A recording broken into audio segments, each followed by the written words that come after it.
How would you define strategy? What is strategy in very simple terms? Well, in very simple terms, it's what's going to make a particular organization different and provide a competitive advantage. Basically, competition is destructive when companies are basically competing on the same thing. That forces competition to gravitate to price.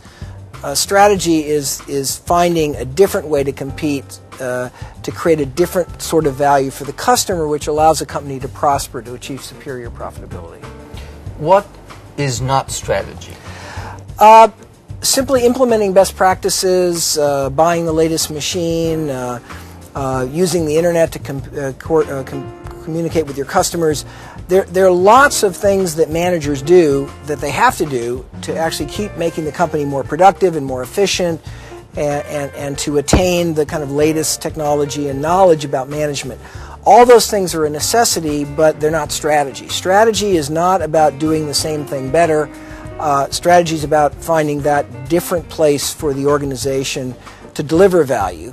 But what makes it challenging is you have to do both of these things at the same time. You got to keep assimilating best practices, but at the same time having real clarity about what's going to make you different.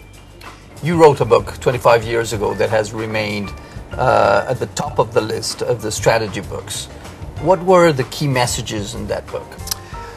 Well, I've written a number of books about strategy. I think my first really major book on strategy was a book called Competitive Advantage, and I think the really major message of that was really how to look at the industry in which you compete and how to think about what causes industry profitability and how, by understanding that, a company can improve its own position.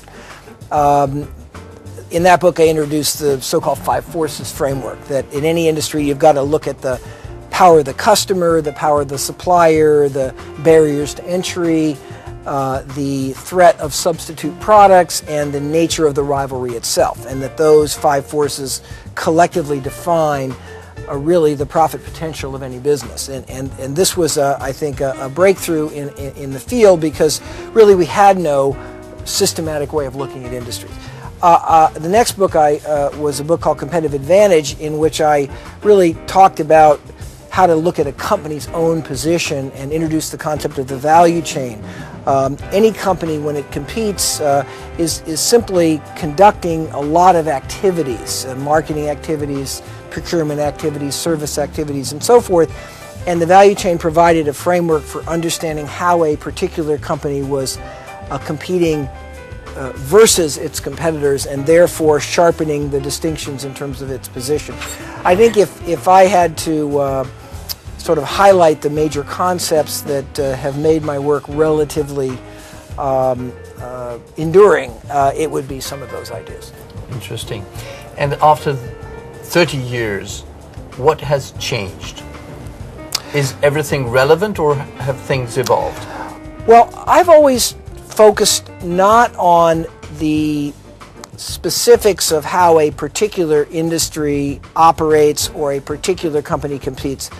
I've always been looking at really the deep fundamental underpinnings of competition. So, of course, industries are very different today than they were 30 years ago. We're much more global, there's different technology, things move at different speed, but actually the same 5 forces still determine profitability.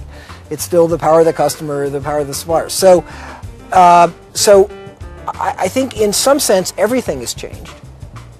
But at least from my point of view, very little has changed, in the sense that the enduring fundamentals of industry structure and the value chain and the importance of price and cost in determining superior performance, the distinction between operational effectiveness and positioning, all those things are what I would say are really competitive fundamentals that are timeless.